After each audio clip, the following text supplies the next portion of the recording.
Hello friends, welcome back to my channel universe of answer story.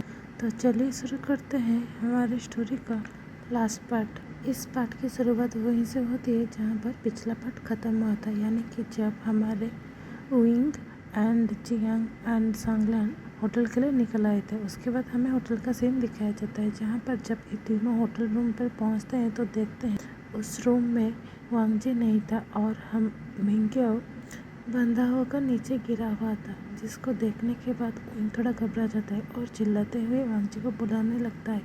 तभी वांगजी उस bathroom से निकल आता है, क्योंकि हमारा वांगजी ने खुद को मिंग्यो से बचाने के लिए बाथरूम में लॉक कर दिया था। और हमारा वांगजी उस बाथरूम से निकलने के बाद वहीं की ओर देखकर उसे एक्सप्लेन करने लगता है कि ये इस सारी चीज़ों में उसका कोई भी गलती नहीं है और इस सारी चीज़ों में मिंग्यो उसे फंसाना चाह रहा था।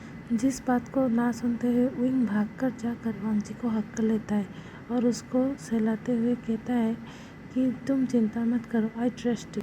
जिस बात को सुनने के बाद हमारा वांगजी थोड़ा इमोशनल हो जाता है और उसे टाइटली हक कर लेता है। उसके बाद हमें मिंग्यो को दिखाया जाता है, जो कि अपने घर पर वीडियो को देखकर खुश हो रहा था, क्योंकि तरस खाकर विंग ने उसे जेल पर नहीं डाला था और किसी भी तरह की एलिगेशन भी नहीं दिया था। और लेकिन दूसरी तरफ मिंग्यो उस होटल के सारे आदत को वीडियो में रिकॉर्ड कर लिया था। तभी अचानक से मिंग्यो को उसकी ग्रैंडमा का कॉल आता है, जिनका कंडीशन बिल्कुल भी सही नहीं था, क्योंकि हमारे मिंग्यो का उनके ग्रैंडमा के अलावा कोई और नहीं था। जिस बात को सुनने के बाद हमारे मिंग्यो वहाँ से भागकर चला जाता है अपनी ग्रैंडमा को मिलने के लिए। तभी मिंग्यो का असिस्टेंट उसके लैपटॉप पर उस होटल का वीडियो देख लेता है। उसके बाद हमें नेक्स्ट डे को दिखाया जाता है, जहाँ पर लैन कंपनी में शेयर होल्डर मीटिंग चल रहा था, जहाँ पर मिसेस लेमन के सीट पर बैठी हुई थी और वो सभी लोग इंतज़ार कर रहे थे, वो भी लान वांगजी का। लेकिन तभी हमें दिखाया जाता है लान सेचान को, जो लान वांगजी का कज़न है और जो बिल्कुल भी लान वांगजी को पसंद नहीं करता है। इसीलिए वो उस होटल का वीडियो, जो कि मिंग्यो एंड लान वांगजी का था, वो स्क्रीन पर चला देता है और सभी को कहता है, देखिए लान वांगजी बिल्कुल भी सीईओ की पोजीशन के लिए लायक नहीं है, क्योंकि वो हमेशा कंपनी के मेंबर्स को हरास करता है। जिस चीज़ को सुनने के भी लोग बहुत ही ज़्यादा हैरान हो जाते हैं और वो सभी लोग मिलकर लान वांगजी को सीईओ की पोजीशन से निकाल देते हैं, जिस चीज़ से मिसेस लान ने भी उसे बचा नहीं पाए, क्योंकि उससे उन्हें इस बारे में कुछ भी सही से पता नहीं था। एंड देखते ही देखते ये न्यूज़ पूरे चाइना में वायरल हो गया। जब इस न्यूज़ का लान वांगजी देखता है तो वो बहुत ही ज़्यादा उदास हो जाता है, क्योंकि उसे इस इंडस्ट्री में अपने रेपुटेशन को बनाने के लिए सालों लग गए थे और अब वो पूरी तरह से उसे छीन चुका है। उसके बाद हमें दूसरी तरफ दिखाया जाता है, जब विंग को इस बारे में पता चला तो भागते वो खुद का सारा काम धाम छोड़कर वांगजी के घर के आगे आकर रुक जाता है और वो देखता है कि घर अभी बंद है। इसीलिए वो घर का पासवर्ड देखकर घर जब खोलता है तो देखता है घर में कोई नहीं है। और तभी वो सोफे पर बैठकर लान वांगजी को बार बार कॉल करने लगता है और वो देखता है कि लान वांगजी उसकी कॉल को पिक नहीं कर रहा है। तभी उसे सामने एक कीज़ मिलता है, जो कीज़ को देखकर उसे यकीन हो जाता है कि ये कीज़ किसी और चीज़ का नहीं, उसके पुराने अपार्टमेंट का था। शायद लान वांगजी ने उसे खरीद लिया था, जिसको सोचते हुए वो वहाँ से बैग में ढेर सारे खाने के सामान को बंद रखकर वहाँ से निकल जाता है उसको पुराने अपार्टमेंट जाने के लिए। और दूसरी तरफ जब विंग जाकर पहुँचता है उसके पुराने अपार्टमेंट पर तो देखता है वांगजी उसके बेडरूम पे लेटे हुए रो रहा था, जिस चीज़ को देखकर वो वांगजी के पास जाकर कहता है, तुम्हें छुपने की कोई ज़रूरत नहीं है, क्योंकि तुमने कुछ भी गलत नहीं किया है। उसके बाद हमें नेक्स्ट डे का सीन दिखाया जाता है, जहाँ पर विंग मिंग्यो से मिलने के लिए उसके पुराने घर पर आया था, जहाँ पर वो देखता है कि मिंग्यो बहुत ही ज़्यादा रो रहा था, क्योंकि उसकी ग्रैंडमा का डेथ हो चुका है। जिसे जब मिंग्यो देखता है तो उसे लगता है वो यहाँ पर उसे लड़ाई करने के लिए आई है, जिसको बात को टालते हुए विंग कहता है, मैं यहाँ पर कोई भी लड़ाई या आर्गूमेंट करने के लिए नहीं आया हूँ। मैं सिर्फ चाहता हूँ कि तुम सबके सामने आकर उस दिन के बारे में सभी को बता दो, ताकि लानवांग जी की इमेज सही हो सके। और कहता है चिंता मत करो और मैं सारी चीज़ों के लिए मैं तुम्हें माफ़ कर चुका हूँ और चलो फिर पहले की तरह दोस्त बनते हैं। जिस बात को सुनने के बाद मिंगे और भी ज़्यादा रोने लगता है और उनको गले लगा लेता है। उसके बाद हमें फाइनली ये दिखाया जाता है कि अब सभी को पता चल चुका था कि ये सारा प्लान लांसीचंद का था, ताकि वो उसके कज़न लानवांग जी को सीईओ के पोस्ट से निकल कर खुद सीईओ बन सके। जिस बात को पता चलने के बाद मिसेस लान उनके हस्बैंड मिस्टर लान मिलकर ये डिसाइड करते हैं कि वो लांसीचंद को उसके सीईओ की पोस्ट से निकल कर लानवांग जी को फिर से उसका पोस्ट दे देते हैं।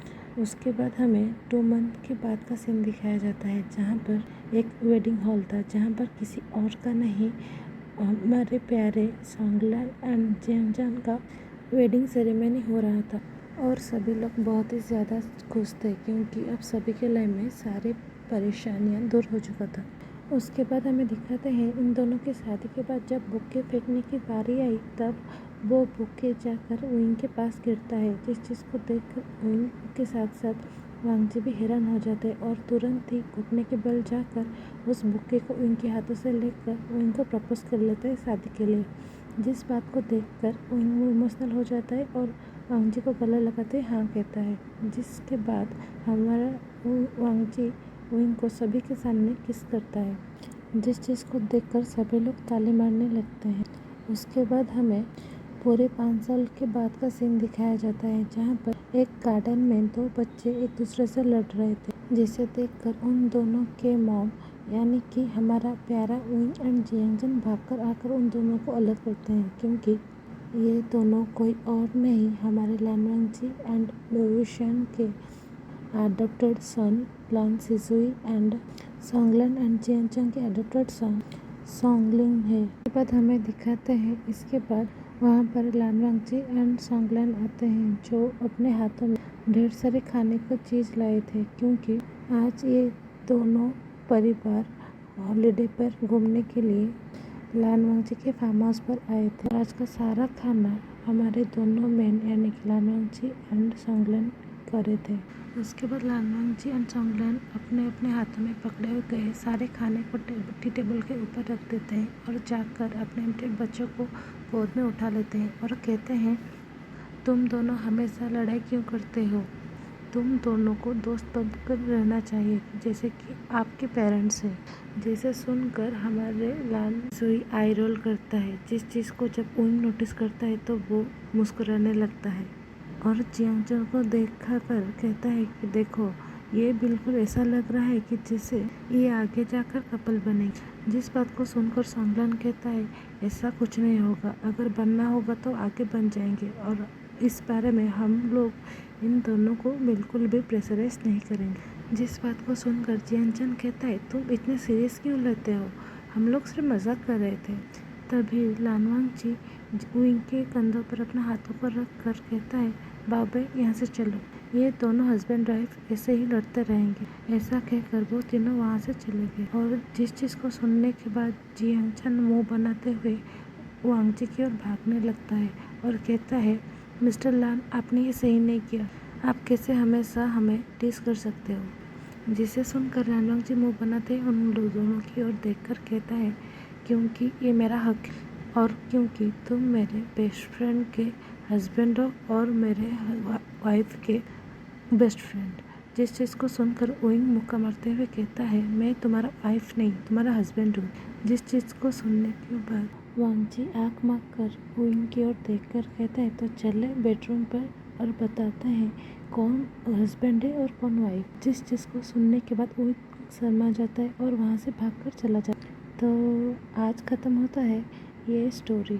आई होप आपको ये स्टोरी पसंद आई होगी। अगर आपको ये स्टोरी बहुत ही ज़्यादा पसंद आई है तो इसे लाइक कीजिए, शेयर कीजिए और ढेर सारे कमेंट कीजिए और मेरे चैनल में अगर नए हैं तो इसे सब्सक्राइब करना मत भूलिए। Thanks for watching.